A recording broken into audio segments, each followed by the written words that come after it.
సంఘము ఎందుకు ప్రాముఖ్యమైనది అని ప్రశ్నించినట్లయితే ఈ సంఘాన్ని క్రీస్తు నిర్మించాడు.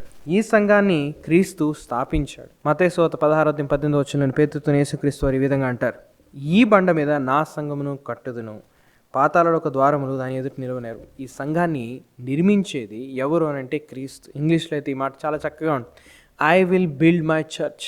యేసుక్రీస్తు వారు చేసిన వాగ్దానం, రూఢిగా చెప్పిన ఒక విషయం ఏంటంటే తన సంఘాన్ని తాను కట్టుకుంటానని. ఈరోజు ఆయన జరిగిస్తూ ఉన్నాడు.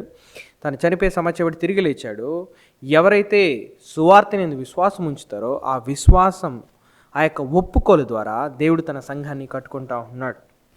సంఘం ఎందుకు ముఖ్యమైనదని మరి ప్రశ్నించినట్లయితే దేవుడు తన రక్తం ఇచ్చి ఈ సంఘాన్ని కొన్నాడు. అపోస్తుల కార్యాలు 20:28 మనం చూసినట్లయితే దేవుడు స్వరక్తం ఇచ్చి సంపాదించిన సంఘమును కాయటకు పరిశుద్ధాత్మ మిమ్మల్ని దేని యందు అధ్యక్షుడిగా ఉంచినో ఆ యావత్ మందుని గురించి మీ మట్టుకు మిమ్మల్ని గురించి జాగ్రత్తగా ఉండడని చెప్పేసి అంటా ఉన్నాడు. దేవుడు తన రక్తాన్ని ఇచ్చి మన కొన్నాడు.